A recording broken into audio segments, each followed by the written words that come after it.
aming mga negosyo. Kapag nakapaglaban kami, babagsak ang ekonomiya. Paano namin mapapakain ang aming mga pamilya? Negosyo o kalayaan, bayan o sarili, pumili ka! Kilala kita! Kasali ka sa gobyerno sibil ng Kastila at ng mga nibang Espanya, lumipat ka agad ng bakod at ngayong tayo naman ng mga nganib, makikisiping ka naman sa bandila ng Amerika. Tigil ka nga. Lahat tayo may interes. Tao lamang tayo. Ay, paano ninyo nasisikmurang pag-usapan ng negosyo kung mangalipin tayo sa sarili nating bayan? Minamahal ko rin ang ating bayan. Pendehadas!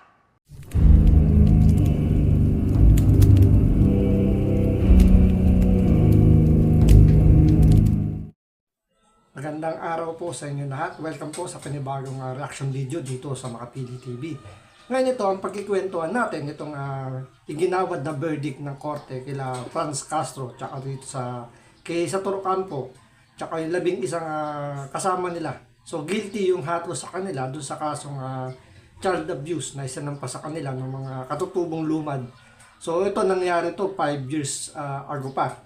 So ito yung nirescue daw nila, yung mga minor, pero hindi sila pinaniwalaan ng korte. So yan ang pag-uusapan natin ngayon. So kung di ka pa nakasubscribe sa Makapili TV, baka pwede naman pakipindot yung subscribe button. At the same time, palike lang ng video, wala namang bayad dyan. Kaya pindot na. So ito, panoorin po natin itong balitang to.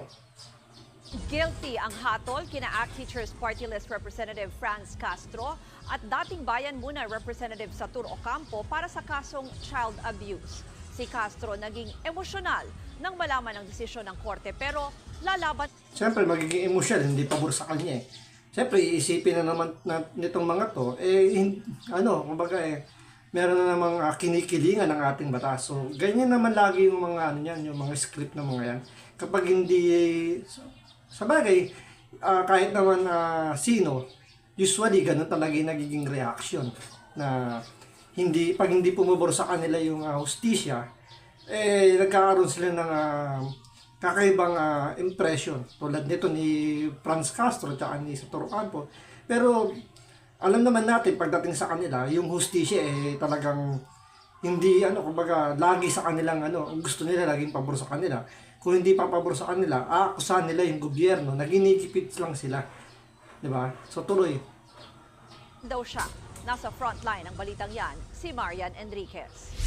Kami naman ay nag-rescue, sumaklolo lang sa kanila. Kami pa yung convict.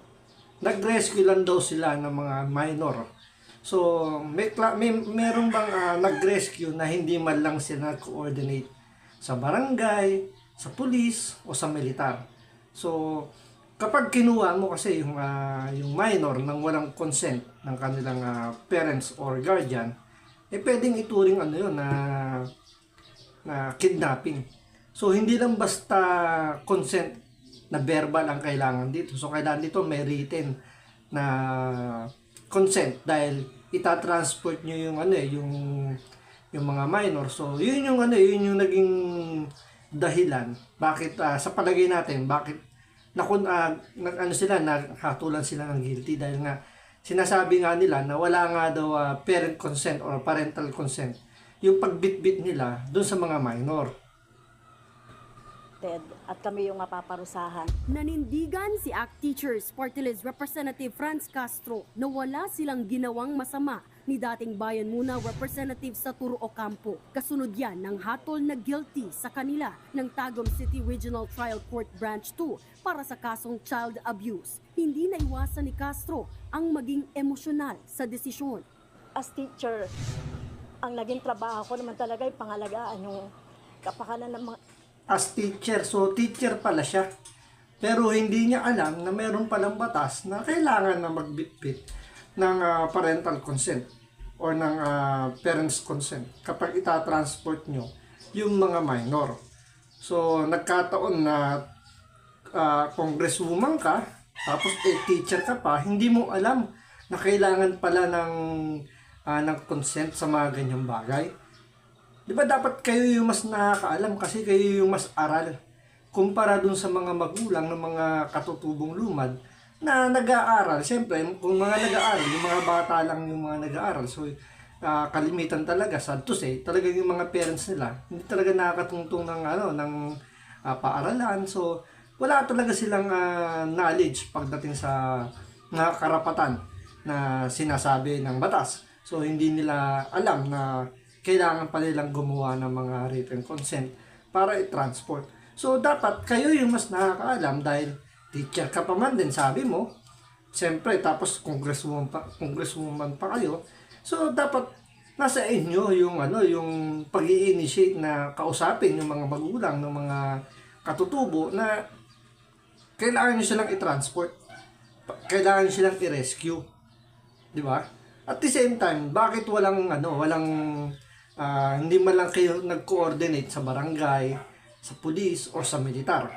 Siyempre, alam naman natin bakit sila magko-coordinate doon.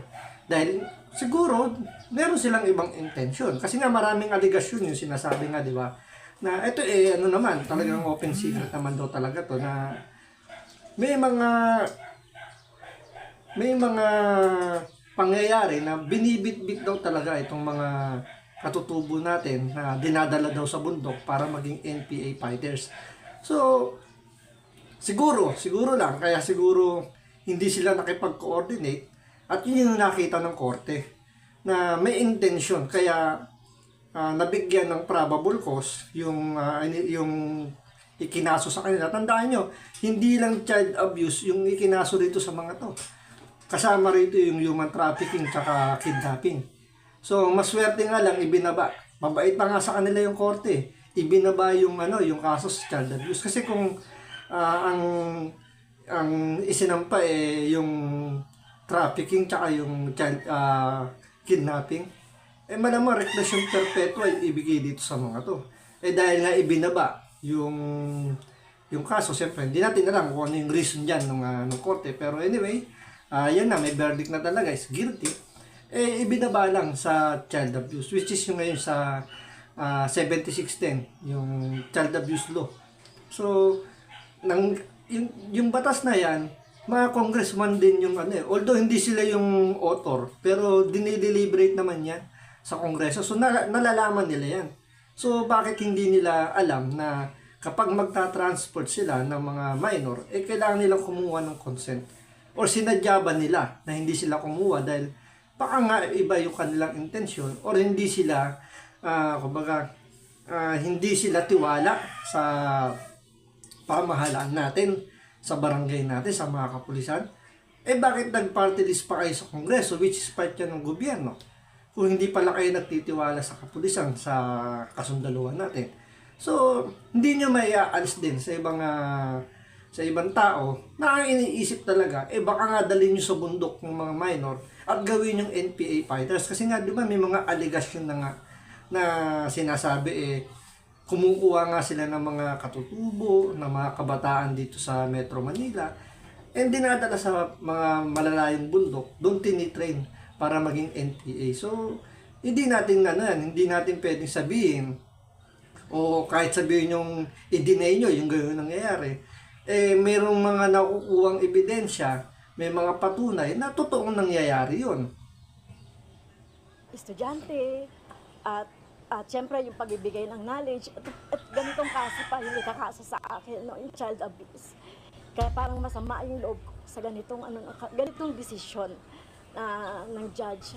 Nag-ugat ang kaso sa Solidarity Mission sa Salugpongan School sa Talaingod, Davao del Norte noong November 2018, kung saan inimbitahan sina Castro at Ocampo. Tumawag daw sa kanilang mga guro ng Lumad School para magpasaklolo dahil hinaharas umano sila ng mga alamara o paramilitary group sa lugar. So, yun, base sa sa pagtatanong-tanong natin, yung alamara group na sinasabi na paramilitary, hindi sila part ng government. So, parang itong mga private army or parang mga private group na nangaras daw di umano dito sa mga katutubo. So, ang tanong dito, kung merong ganun talagang nangyayari, bakit hindi nyo nire-report sa government? Let's say, sabihin natin, part ng government yung alamara, sinasabi nila. Kasi may mga ganong aligasyon din sila na posible raw na part din daw ng government troops yung alamara na yan. O bakit hindi sila di ba? Hindi sila humingi ng rescue or hindi sila nakipag-coordinate. Considering mga kongresuman na sila, nasa Congress na silang dalawa. Di ba? Hindi sila nagpatawag ng Congress hearing para ma-address yung problema ng mga katutubo tungkol sa pangaras daw di umano para daw makapag-rescue sila. So hinaharas daw, tumawag daw yung mga teacher nung lumad. So bakit sila kagad yung in-inform ng mga teacher? Dapat 'di ba i-inform nyo muna yung mga parents. 'Di ba? Sabihin natin yung mga teacher, yung intention talaga nila is ipa-rescue yung mga bata. 'Di ba dapat i-inform muna nila yung mga parents kung papayag na ipasama doon sa mga magta-transport. 'Di ba? Yun muna yung una eh. So bakit binaypass yung mga parents? Dahil siguro iniisip nila yung mga parents ng mga katutubo walang alam sa kanilang karapatan. So sinamantala. So ibinaypass nila yun. Kumunik kagad sila dito sa mga sinasabi nilang mga makakaliwang party list. So yun nga, nag-conduct sila ng rescue operation daw na eventually is nahuli. So base doon naman kasi sa Republic Act is hindi hanggat walang consent kasi ng parents or ng guardian, bawal i-transport yung mga minor kung saan nila gustong dalhin. So yun dun sila nadali.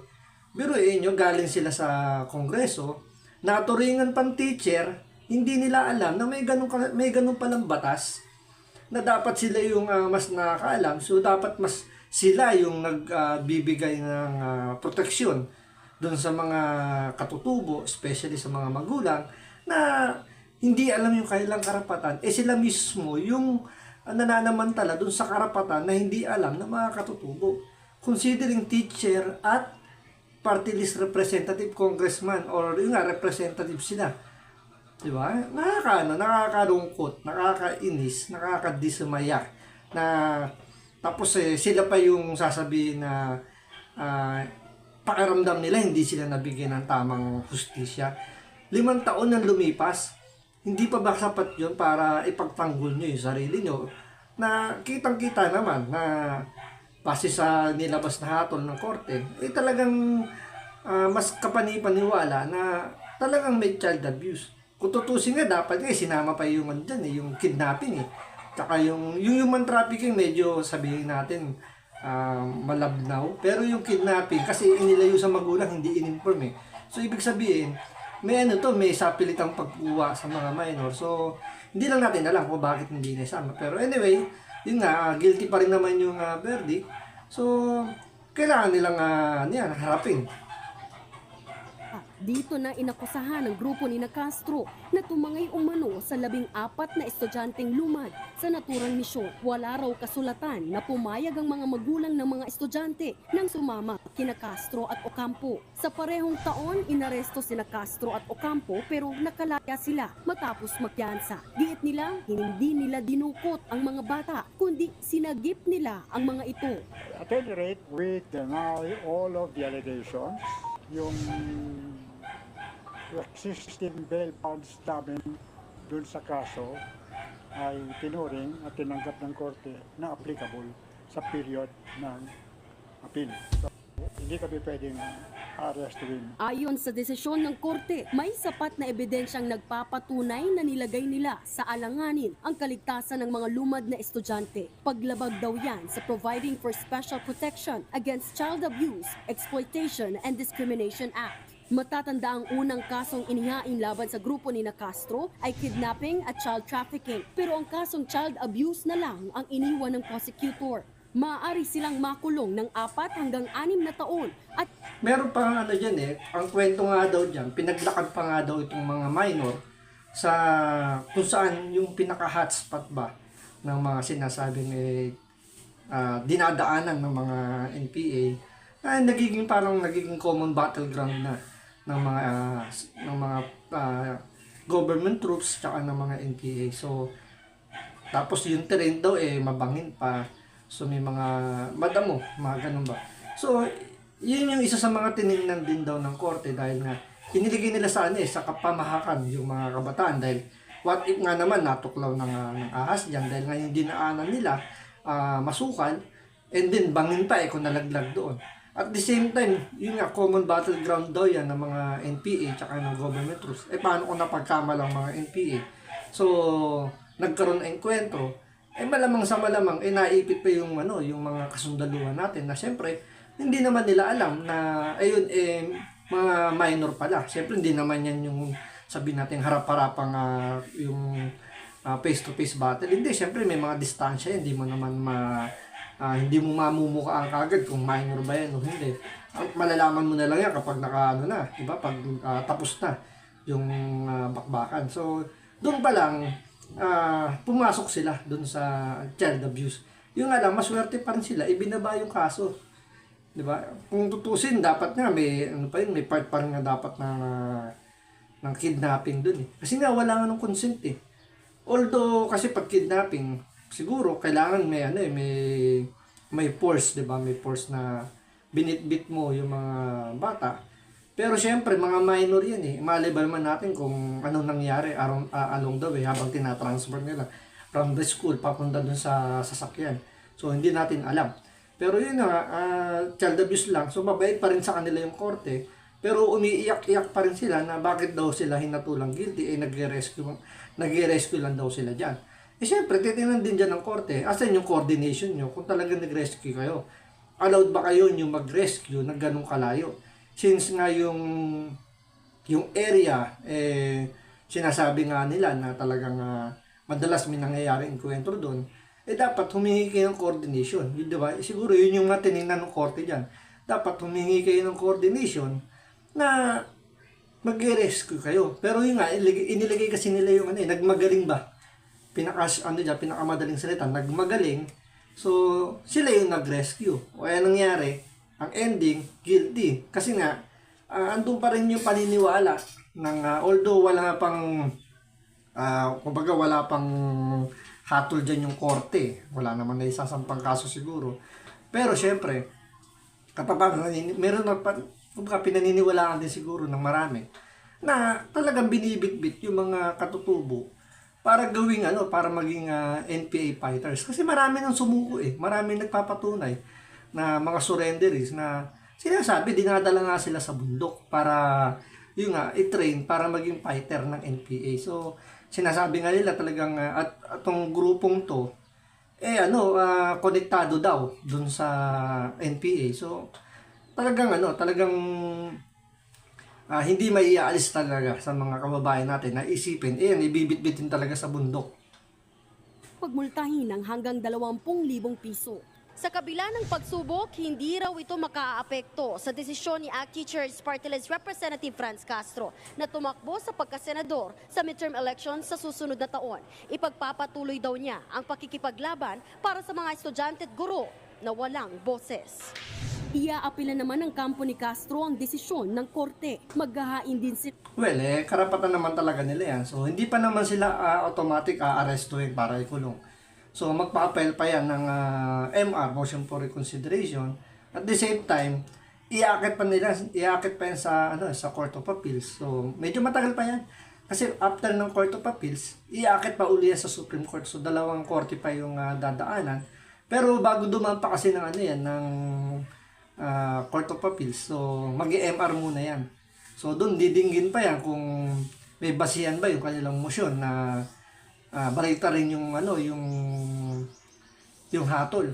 So, kung mabilis lang yung MR na yan, kung abutin pa ng, let's say, sabi natin 1 o 2 taon yung MR na yan. So, hindi pa talaga may patutupad yung kumbaga hindi pa yung final and executory na pag dumaan kasi ng Supreme Court na pag sinabi ng Supreme Court na guilty, yun talaga final and executory yun. So, wala na silang magagawa doon, kulong talaga. So, dito, alam ko parang dadaan pa yata dito sa piyansa, hindi ko sigurado kasi nakapagpiyansa na sila before So, hindi lang natin alam kung same procedure or yung dating piyansa nila yung gagamitin pa rin. So, yun nga, medyo matagal-tagal pa yan. So, baka nga gamitin pa nila yung yung issue na yan na baka yan pa yung siyempre papawa effect, andyan na naman yung gagamitin nila yung issue para iangat nila yung yung kanilang grupo. Siyempre, publicity good or bad, still publicity pa rin. So, magandang iti-take nila yun as opportunity na maging maingay yung kanilang grupo na sila itatakbo sa pagkakasenador. So, baka makalason pa nga to, hindi natin alam. Kaya nga nananawagan tayo sa ating mga kababayan, medyo mag-isip-isip naman po tayo. Baka sakaling mabola po kayo nito, wag naman po sana. Mas gugustuhin ko na pong bumoto kayo ng sabihin natin ng baguhan na walang alam kaysa naman ito ilalagay natin sa Senado, lalong magkakaleche-leche ang ating gobyerno. So, kayo na pong bahala na mag-isip kung talagang ito deserve na makapunta sa Senado. Isipin nyo lang kung ano yung mga pinagagawa nito sa Kongreso, malamang dalhin din nila sa Senado. So, hanggang dito lang po muna. Maraming salamat po. Ingat po kayo lagi.